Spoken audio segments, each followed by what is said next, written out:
જય માતાજી મિત્રો, અમારા મિની બ્લોગમાં તમારું સ્વાગત છે। તો આપણે બતાવીએ ચેક ડેમનું કામ કે કેટલા આવ્યું। તો મિત્રો તમે જોઈ શકો છો ઈટાચીનું કામ ચાલુ રાખે। ત્યારબાદનો ડેમ તૈયાર થઈ ગયો।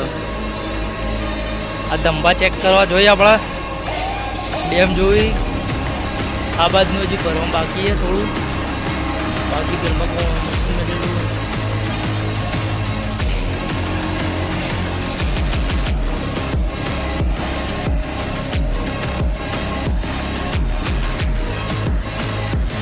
આ ટૂંક જ સમયમાં પતી જાઓ પાવરી